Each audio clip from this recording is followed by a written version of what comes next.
សួស្តីបងប្អូនថ្ងៃនេះមកទៀតហើយមកបែបអាឡោះអាឡងហ្មងណាជាមួយនឹងផលិតផលអ៊ុតបញ្ចូលវីតាមីនស្ងួតអ៊ុតបញ្ចូលវីតាមីនស្ងួតហ្នឹងគឺជាអីចាបងប្អូនជាក្រាទីនស្ងួតគឺប្រើទៅអត់ឈួលភ្នែកអត់កាហាយភ្នែកទេឥឡូវយើងក៏លេចមើលទៅសៃសក់របស់គាត់វិញគឺសភាពអូយស្ងួតរើងឡើងដូចគេហៅថាមើលទៅសក់ដូចក្តៅហ្មងក្តៅដោយសារអីបងប្អូនក្តៅដោយសារតែ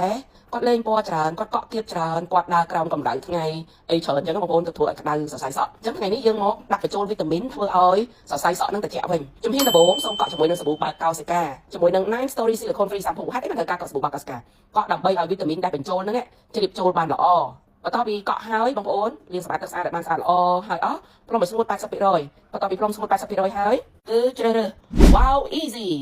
យកមកលាបនៅលើសរសៃសក់គឺលាបឲ្យបានសក់នឹងជោគល្អអូយគ្រាន់តែលាបមកក៏ទន់ល្មើយបាត់ទៅហើយបងប្អូនអើយហើយបញ្ជាក់ណាក៏អូបដូចទឹកអប់ហើយមួយទៀតអត់ឈួលភ្នែកទេហើយអត់មានក្លិនស្អុយក្លិនអីទេបងប្អូនក៏អូបមែនតើលាបហើយអាប់ទុករយៈពេល35នាទីនៅក្នុងម៉ាស៊ីនអប់35នាទីនៅក្នុងម៉ាស៊ីនអប់ចេញពីម៉ាស៊ីនអប់ហើយបងប្អូនទាំងអស់គ្នាលាងសម្អាតទឹកស្អាតឲ្យបានស្អាតល្អកក់ជាមួយនឹងសាប៊ូ anti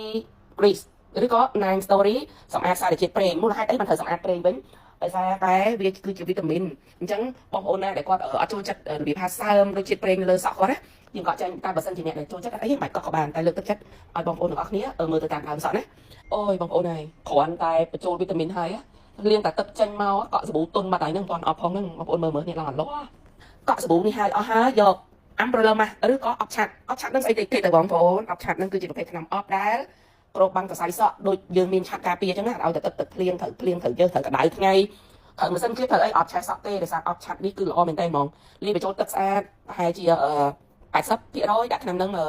ដាក់ថ្នាំអប់ឆាត់ហ្នឹង20%ពីមិនបាច់ហើយយកទៅអប់លើសក់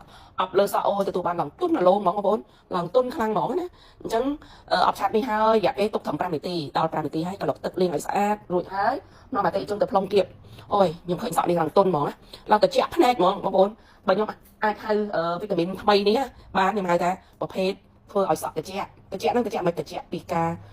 រសម្រួលសក់ហ្នឹងឲ្យសម្រាប់ពីកម្ដៅពីម៉ាស៊ីនគៀនម៉ាស៊ីនផ្លុំនឹងពណ៌សក់ណាបងប្អូនចាឥឡូវហើយគឺទុនអាឡោះហើយសក់ឡើងត្រជាក់ភ្នែកតែម្ដងអរគុណបងប្អូនទាំងអស់គ្នាសម្រាប់ការតាមដានទស្សនាតាំងពីដើមរហូតដល់ចប់កុំភ្លេចយកទៅសាកល្បងប្រើទាំងអស់គ្នាសម្រាប់អ្នកដែលចង់បានអ៊ុតបញ្ចូលវីតាមីនឬក៏អ៊ុតជាបាសេរីថ្មីដែលមិនត្រូវការឈួលភ្នែកហើយផលិតផលនេះបងប្អូនអាចតឡើងអ៊ុតត្រង់ហើយលាបវាពីលើដើម្បីគេហៅថាអ៊ុតត្រង់បូកវីតាមីនក៏បានដែរអរគុណកុំភ្លេចជួយ like និង share បាយបាយបងប្អូនទាំងអស់គ្នានេះគឺជាវីដេអូលាបពណ៌សក់និងអ៊ុតសក់ត្រង់ក្នុងពេលតែមួយមានសិស្សម្នាក់គាត់បានសនំពរឲ្យខ្ញុំធ្វើវីដេអូនេះអញ្ចឹងជំហានដំបូងជ្រើសរើសថ្នាំលាបសក់លាបទៅលើសក់របស់គាត់ដោយយើងផ្ដោតទៅលើជួរអក្សរ E ឬក៏លុបស្កូវ cover gray ក្រោយពេលដែលលាបហើយគឺផ្លុំឲ្យសក់នឹងស្ងួត80%បន្តមកទៀតលាបជែលការពារស្បែកក្បាលហើយលាបជែលការពារស្បែកក្បាលហើយយើងប្រតិបត្តិការជាមួយនឹងថ្នាំអ៊ុតត្រង់កម្លាំង80របស់ NRKS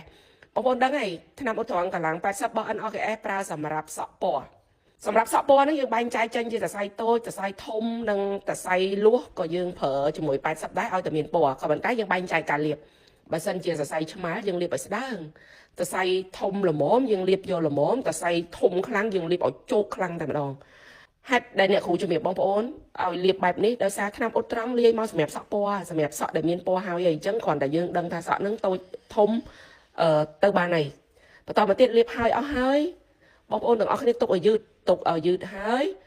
តហើយនាំអតិថិជនទៅកក់សាប៊ូលាងជាតិគីមីឲ្យបានស្អាតល្អបន្ទាប់ពីកក់សាប៊ូលាងជាតិគីមីហើយបងប្អូនទាំងអស់គ្នាយកទឹកទី2យកមកគ្រប់គ្រាន់លាយជាមួយនឹង9 story ប្រភេទ dip បញ្ឈប់សក់យឺតណាវាបញ្ចូលគ្នាឲ្យសັບលាបលើសក់អប់ត្រឹមរយៈពេលត្រឹមតែ5ឬក៏10នាទីឯនេះគេហៅថាបឆោតបងប្អូនបឆោតនឹងធ្វើម៉េចបងប្អូនដឹងហើយសារៈសំខាន់របស់ទឹកទី2គឺល្អខ្លាំងមែនតើដោយសារទឹកទី1យើងធ្វើឲ្យសក់របួសទឹកទី2បញ្ឈប់យឺតបញ្ឈប់ក្លិនតែមិនមែនបញ្ឈប់ទាំងស្រុងទេព្រោះអីយើងអត់ទាន់បានគៀបអញ្ចឹងណាសំខាន់បញ្ឈប់ក្លិនហើយជួយផ្ដល់ប្រូតេអ៊ីនទៅដល់ក្នុងសរសៃសក់បងប្អូនខ្លះអ៊ុតសក់ត្រង់មកទឹកក៏គាត់ប្រើថ្នាំអប់ដែរអញ្ចឹងយកទឹកទី2ទៅអប់ទៅវាល្អជាងយើងប្រើជាមួយនឹងថ្នាំអប់ធម្មតាបន្ទាប់ពីអប់ហើយលាងទឹកឲ្យស្អាតហើយគៀបឲ្យឆ្អិនល្អជាការស្រេចបងប្អូនទាំងអស់គ្នានឹងទទួលបានសក់ដ៏ភ្លឺរលោងដែលមិនមានឆេះសំបីមួយសរសៃបងប្អូននេះគឺជាបច្ចេកទេសថ្មីខ្ញុំហៅថាអ៊ុតត្រង់មួយទឹកចំនួន AI អញ្ចឹងបងប្អូនទាំងអស់គ្នាបើអត់ច្បាស់ទេអាចមើលវីដេអូនឹងម្ដងទៀតហើយកុំភ្លេចជួយ like និង share